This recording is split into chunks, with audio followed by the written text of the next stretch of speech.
젊었을 때 뭐 운동권, 마흔역 같은 경우는 뭐 젊었을 때 뭐라고 했어요? 대한민국은 미제의 식민지. 그래서 한국의 노동자들은 미제에 빨리고 있다. 그랬던 자들이 이제 자기들이 재판관이 되니까 무슨 짓을 하고 있어요, 지금? 좌파 먹이사슬 생태계 카르텔을 만든 겁니다. 헌재가 마흔역 긁어 부스럼이다. 헌재 탄핵 심판은 지금 현재 재판관 8명으로도 탄핵 심리도 가능하고 의결도 가능하다. 의결 정족수가 된단 말이에요. 근데 굳이 왜 마흔여기를 데리고 오려고 하느냐. 이 비밀이 뭔지 아세요, 여러분?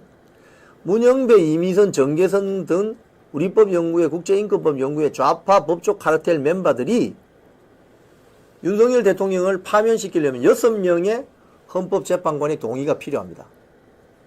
그 말은 지금 5명밖에 안 됐다 이 소리죠. 40여기를 데리고 오면 6명이 매직 넘버 6가 달성됩니다.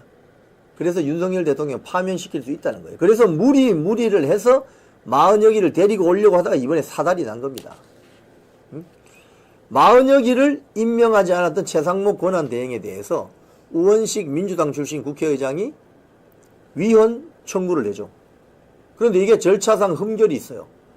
국회의장이 개인적으로 낼 수 없는 겁니다. 이거는 국회를 대표하려면 국회 본회의 표결을 해서 그 표결 결과를 가지고 위헌 청구를 할 수 있는데 그렇게 하지 않았다는 거예요. 그리고 마흔역은 처음부터 여야가 합의한 후보가 아닙니다.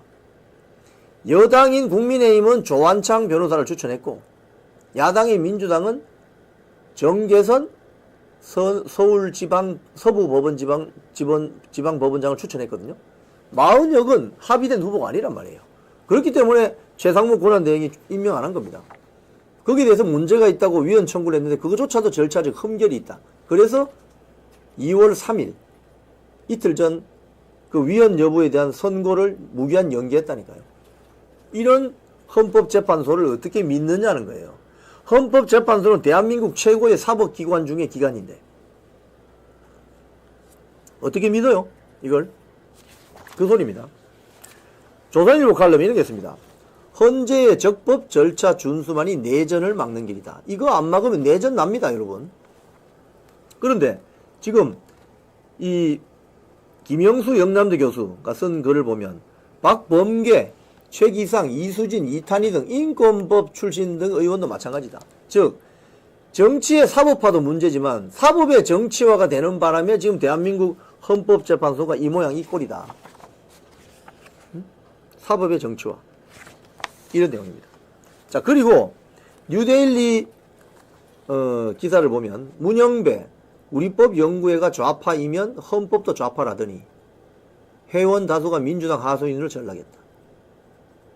우리법 판사들은 은퇴 후에 민주당과 좌파 카르텔을 형성한다.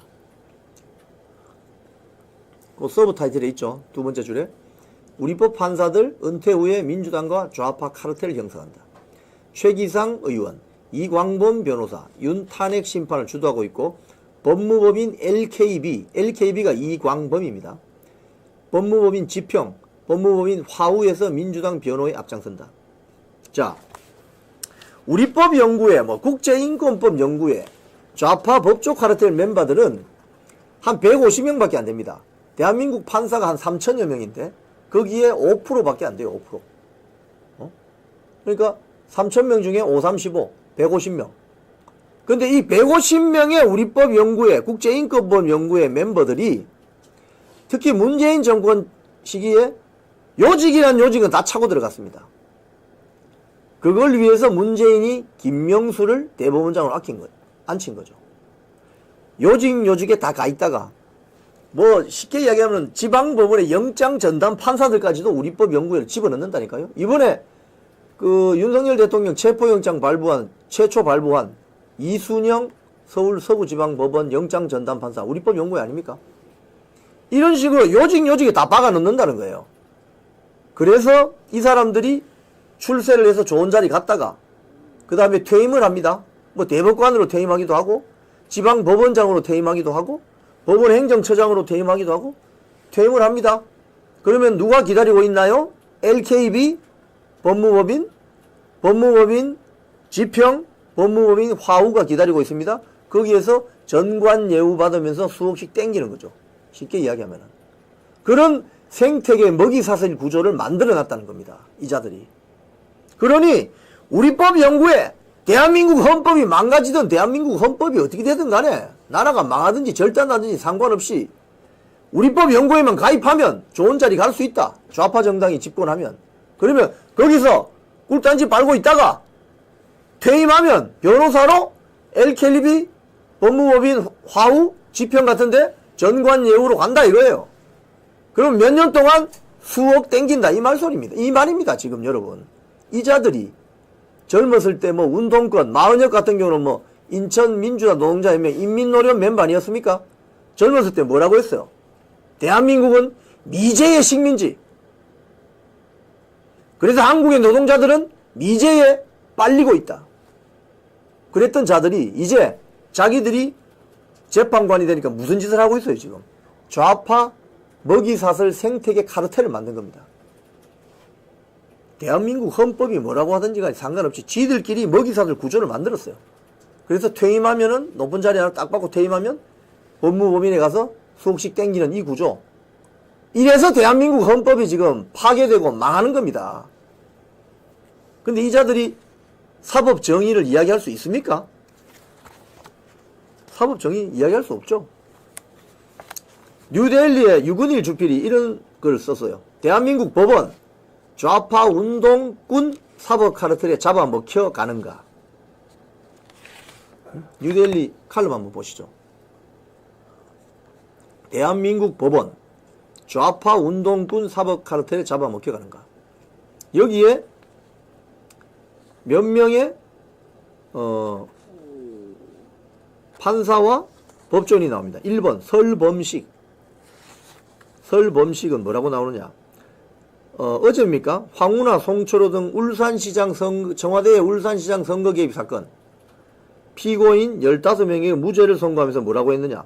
공소사실이 유죄란 의심이 드는 것은 사실인데 합리적 의심이 여지없이 증명되지 않았다. 이게 무슨 소리예요? 풀어주겠다는 소리 아닙니까 결국은. 그래서 어제 황운하, 송철호 풀어줬죠. 또 얼마 전에 유창훈 판사는 이재명 구속영장을 기각하면서 뭐라고 했어요? 범죄 혐의는 소명되었는데 피고인이 정당 대표이기 때문에 구속하지 않는다. 앞으로 정당 대표면 앞으로 전부 정당 만드시죠. 새마을 정당, 뭐 여의도 정당, 영등포 정당, 마포 정당 만들어서 그 정당 대표이면 무슨 범행을 저질러도 구속되지 않는다. 유창훈 판사. 뭐 등등. 뭐 이루 말할 수 없는 이런 자들이 사법 카르텔을 말아먹는다. 이러면 대한민국 망하는 거죠.